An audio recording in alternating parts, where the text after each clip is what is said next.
What if I told you that the secret to success is time?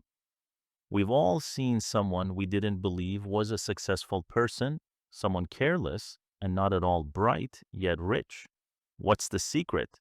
Well, I'll tell you in this video. They all have something in common, and incredibly, it's something silly and simple. Let me tell you a story about two men. The first man was Ronald Reed. He was a janitor at a gas station in Vermont. He swept floors, he chopped wood, he lived in a tiny house. When he died at age 92, he made international headlines. Why? Because the humble janitor had a net worth of $8 million. The second man was Richard Foscone. Richard was everything Ronald was not, a Harvard-educated executive at Merrill Lynch. He was so successful he retired in his 40s to become a philanthropist.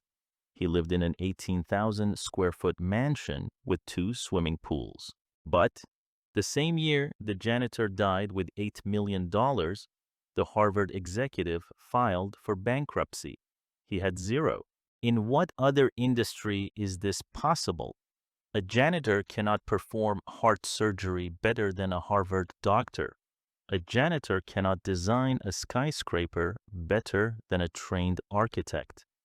But in finance, a janitor can outperform the smartest minds in the world, because doing well with money has a little to do with how smart you are and a lot to do with how you behave.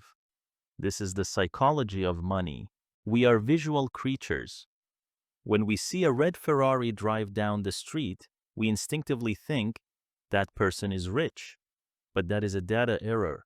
When you see someone driving a $200,000 car, the only data you have is that they have $200,000 less in their bank account than they did before. Or worse, they have $200,000 in debt. We tend to judge wealth by what we see. We see the cars, the houses, the Instagram photos, but wealth is hidden. Wealth is the nice car not purchased, the diamond watch not worn, the first-class upgrade declined.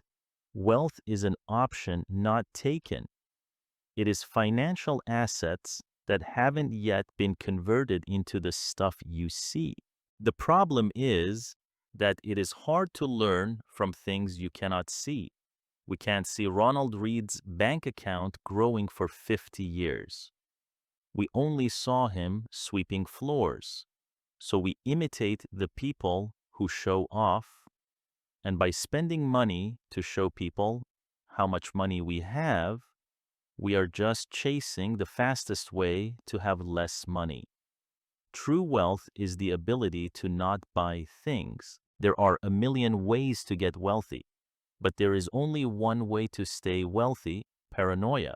Getting money requires taking risks. It requires being optimistic. It requires putting yourself out there. But keeping money requires the exact opposite. It requires humility. It requires fear that what you've made can be taken away from you. The author Morgan Housel puts it this way: planning is important, but the most important part of every plan is to plan on the plan not going according to plan. This is called the margin of safety. The goal of investing isn't to make the highest returns, it is to survive. If you survive long enough, the magic of compounding takes over. The janitor, Ronald Reed, didn't need high returns. He just needed to not interrupt the compounding. He survived the crashes. He didn't panic. He just waited. Survival is the only thing that matters. What is the point of all this? Why do we want to be rich? Is it for the fancy car, the big house? Angus Campbell was a psychologist who studied what made people happy. He didn't find that it was income or geography or education.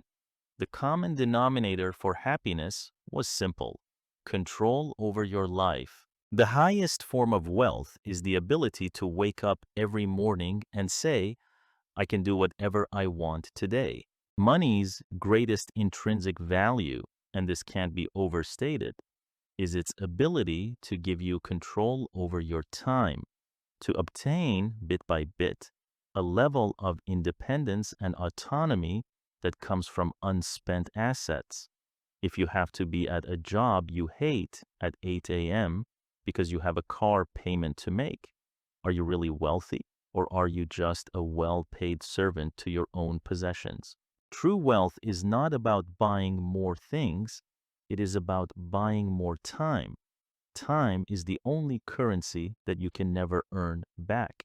So stop trying to be a genius. You don't need to predict the next Tesla. You don't need to time the market. You just need to behave, save your money, be patient, shut out the noise.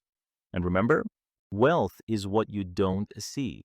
It's the silence of freedom in a world that can't stop talking about status.